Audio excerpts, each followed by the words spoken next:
Hiya, it's Tara. I'm back with another video, and this time I brought my a heritage bag. Ta-da! This is my heritage, my Wong heritage. I inherited it from my mom.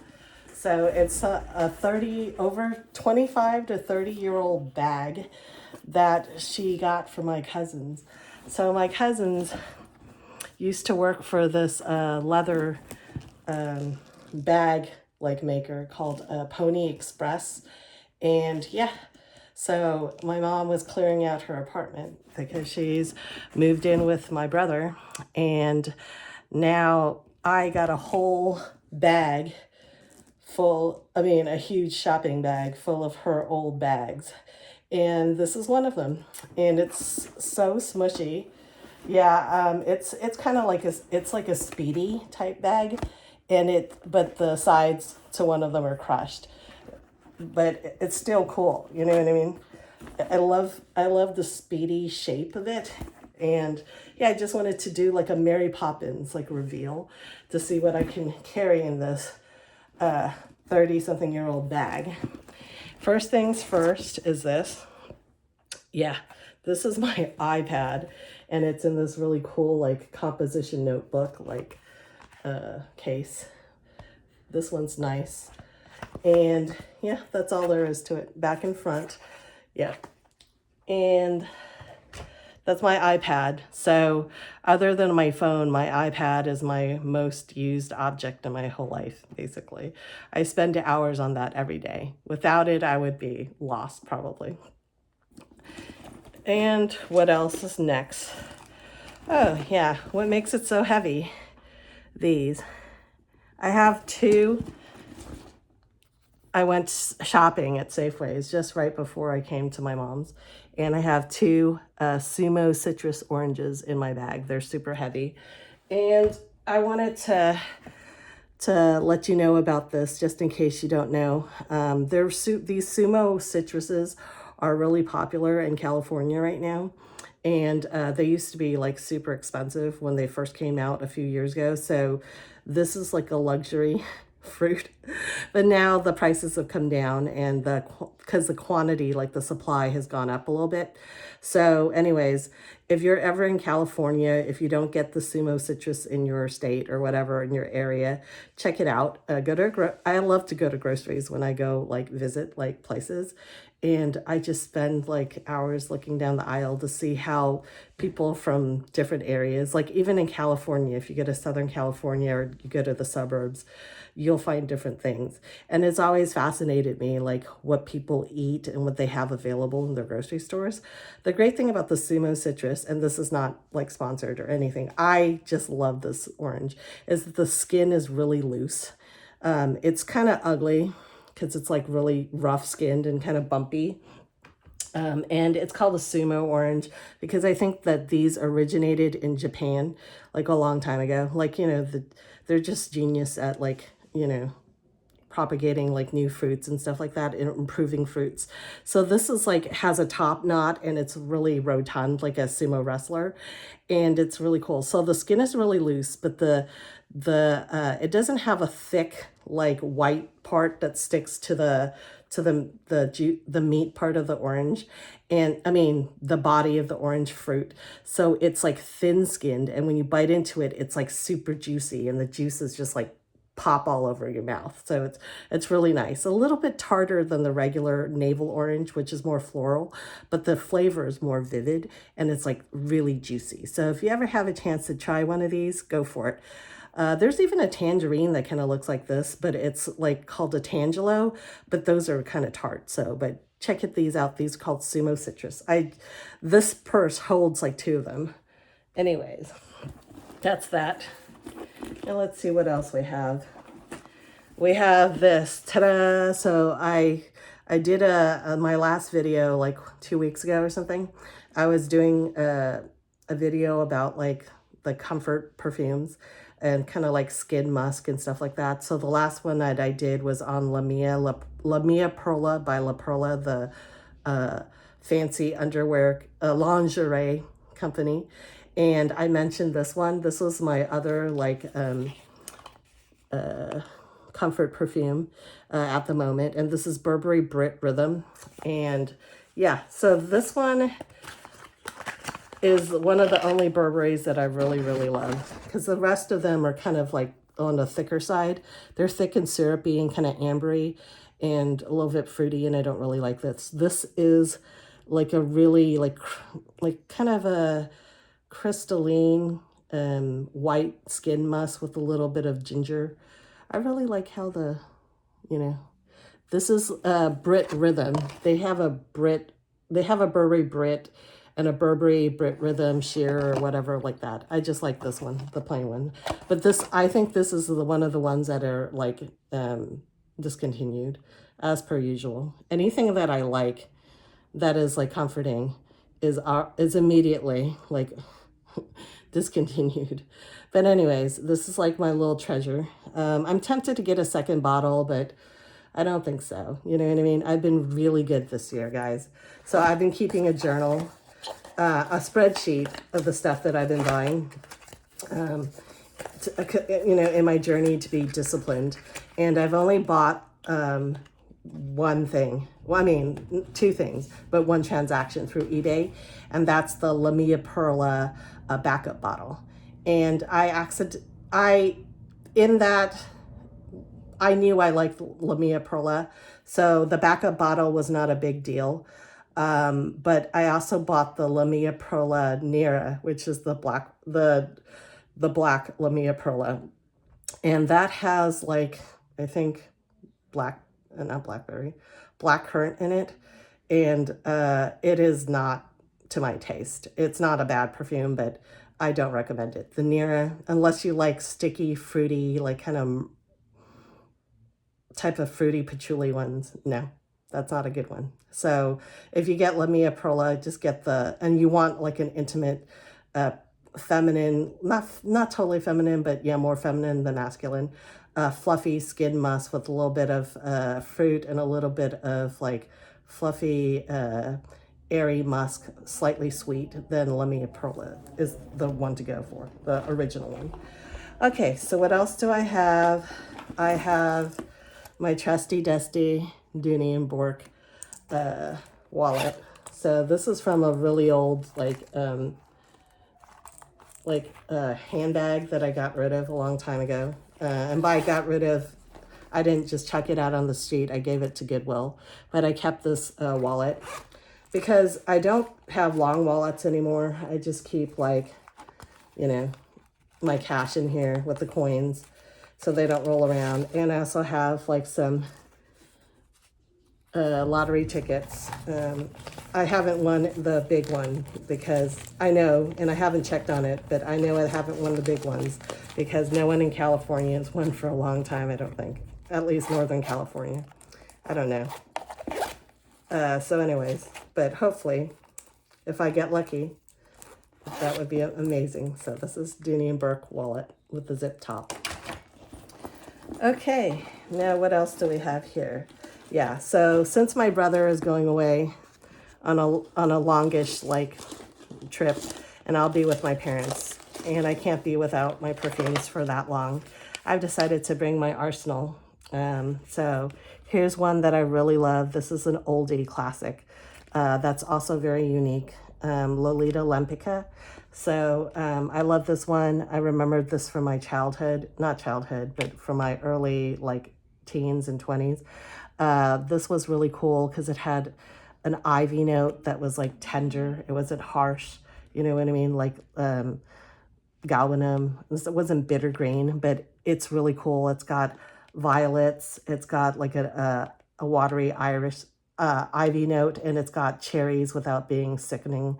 And it's also got a patchouli and amber and all that whatnot. So this is really a really cool, like fruity, sweet one. Before its time. Yeah, it has praline too. And this is like basically one of the only ones that have praline that are not sickening to me. I remember there was like these other ones with praline, like they like made me sick. But anyways, that doesn't. I brought along my trusty dusty Patchouli Paris. This one, don't be fooled. This one is actually like something like a steel fist and an iron glove. I mean, what was that? An iron fist and a silk glove or something like that kind of feeling to it. It's like fluffy on the outside and kind of like strong and assertive right underneath. So I made a video about that. You might want to check it out. But it's not safe. This one is more on the safe side. This one is the Guerlain's Joyeuses Tuberose. And so the thing about the Joyeuses Tuberose is it's not that tuberosy. So it might be safer for people that don't like really like mushroomy, like kind of really strong, tenacious tuberose. It's on the green side. It's like green and like dewy. And the tuberose is kind of like not really tuberosy. I'll have to give it a several sniffs. But this one to me is tuberose is more of a tenacious scent. And I don't think that this is like too tenacious in terms of being much tuberosy. So for a non-tuberose lover who wants to have a tuberose perfume and likes dewy greenness, this might be okay. But I'll have to test it. So there'll be videos coming back on it. And this is the Diptyque the 35. So this is the eau de toilette, and there's also an eau de parfum. So I have both already. And the 35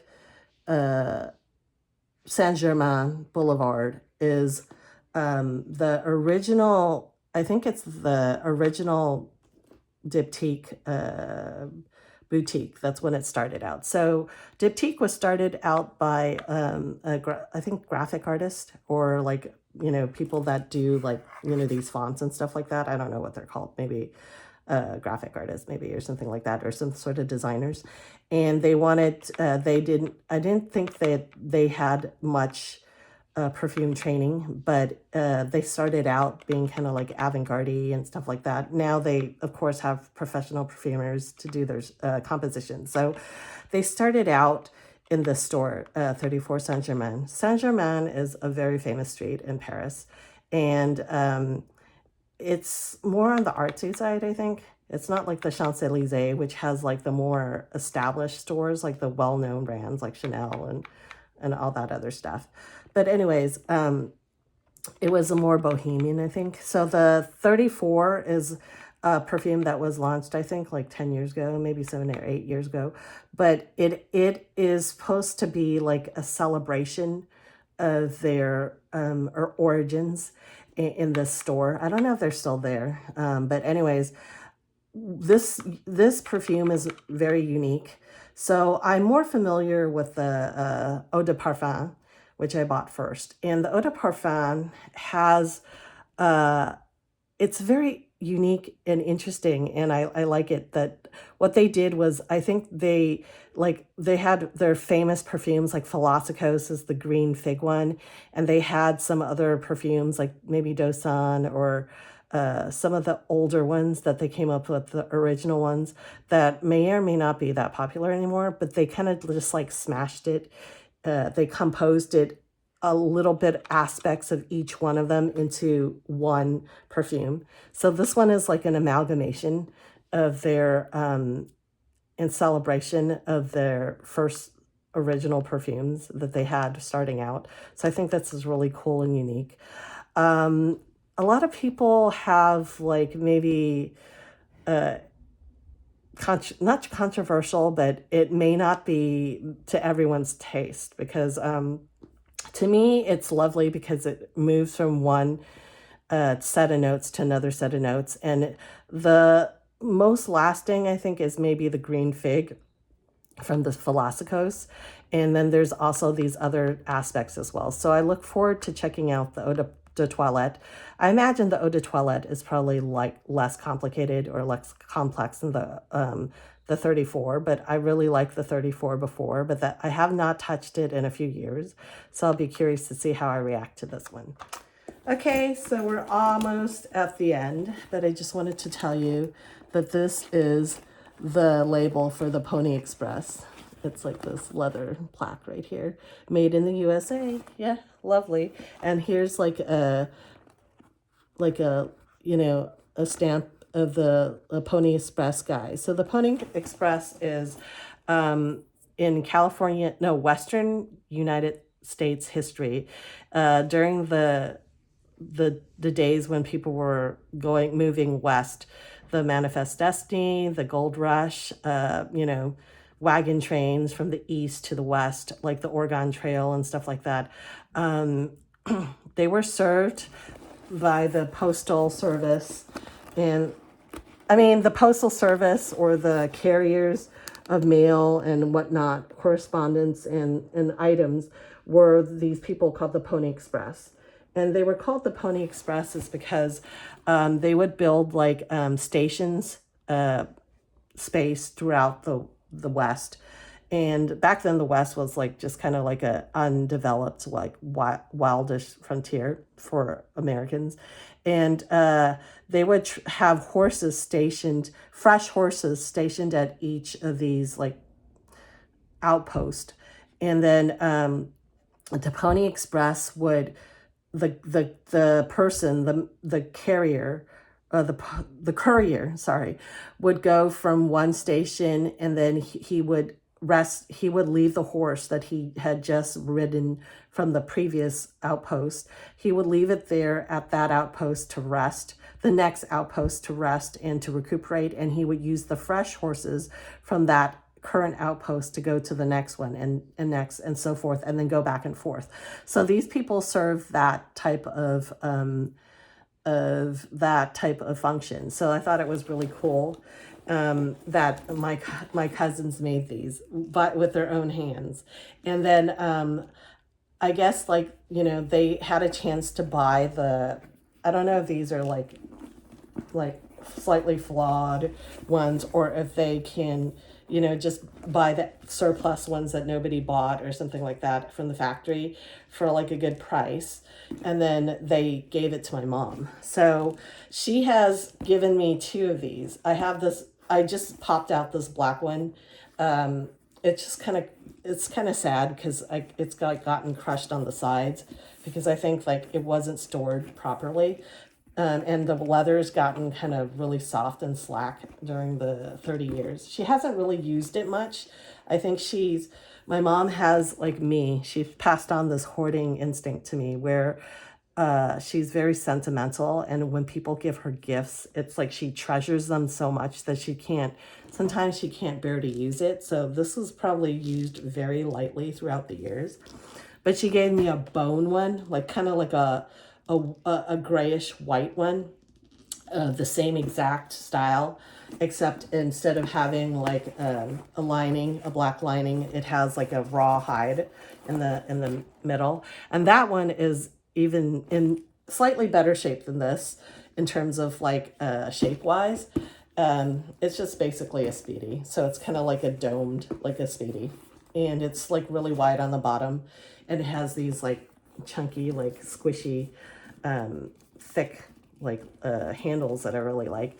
So basically, and it even has like a Speedy-ish like type of this type of tab, which is cool, and this pull tab right here. So this was probably like, I don't know if the Speedy is actually like an original design, but I imagine that it might have been like, these might have been like based on like carriage bags, like luggage type duffels that they used to travel on trains back in the day. And then I think Audrey Hepburn asked for a small size so she can use it as a handbag or something like that.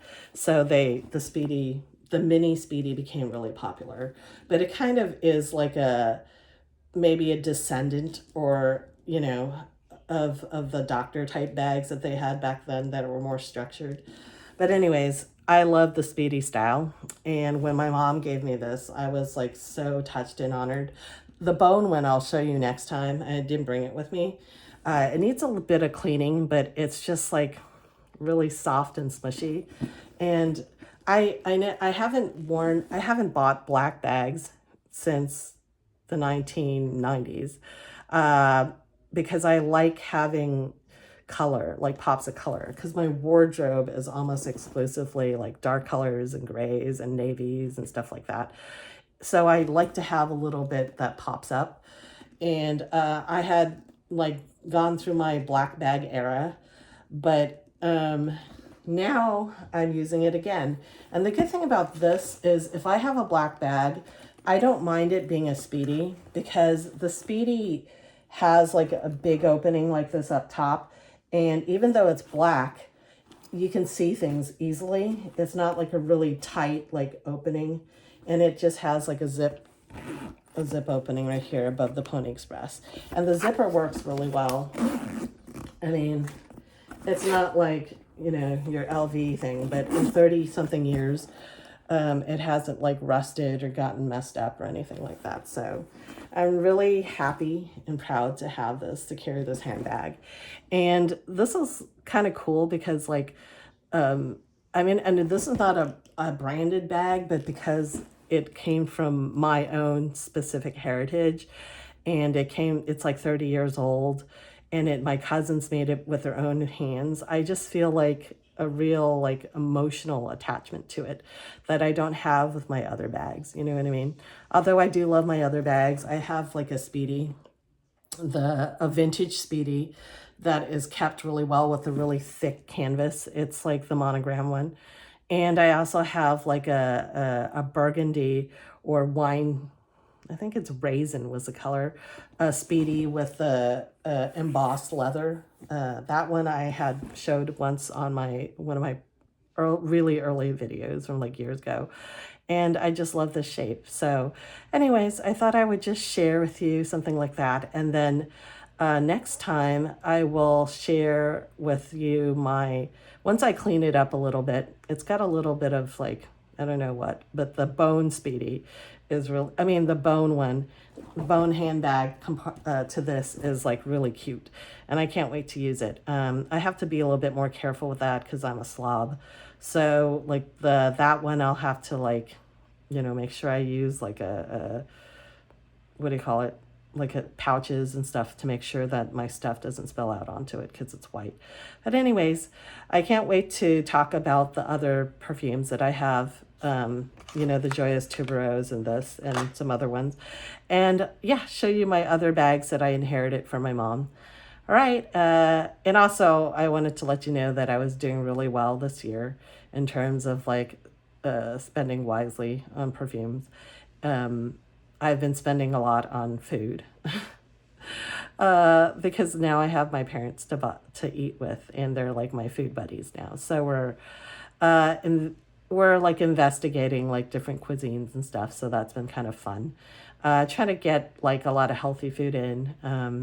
Yeah, and go out. Oh, another thing I've been doing is I've joined Reddit, and they have this group where the topic is what is this plant? So it's like plant identification. So, you know, I've been noticing plants all over San Francisco, and, you know, a lot of them, of course, I can't like even like identify. And it always frustrates me because like when I go to Google and you type it in, like the description, I just can't like it's like you have to filter through like 1,000 images or something like that. But as soon as I show my pictures on the Reddit, there's like so many knowledgeable people. And like one time I had like a Reddit with like 8 pictures, and every one of them had been identified. And especially one of them, I was like so thrilled to have it identified that I'm going to go out like maybe today to see if there's any of them berries left behind, to see if I can like check it out and see if they're edible. I don't recommend eating stuff like, you know, sight unseen, but I'm confident that this one is okay. But anyways, yeah, so that's what I've been up to lately. It's been crazy stressful at work. And every day I try to go out in the sunshine and just sit down on a bench or something like that if I have time. and take a walk. So I've been averaging like 4,000 steps, over 4,000 steps this week alone. So that's like kind of like my counter to the stress at work. And yeah, I encourage everybody to try to de-stress. And hopefully you enjoy this video and have a great time. Let me know what you've been up to. And if you have found like little Reddit groups that like where you can discuss things that are really cool and helpful to you and entertaining and informative. In addition to that plant identification group, there's also like a Chinese drama like like Reddit that I'm also a part of. And I may not have told you, but I've been trying to get into like culture by devouring like the media of the cultures that I've been trying to understand. And the reason why I picked the Chinese one is because I have a Chinese like ethnicity background, although I'm really American. So a lot of the stuff that I'm learning through these dramas is like customs and, you know, just interesting things that I just find like really interesting. Is that I mean, it's weird that I'm part of an ethnicity, but a lot of the stuff is kind of like alien to me, being American and all. So it's kind of cool to learn new things like that.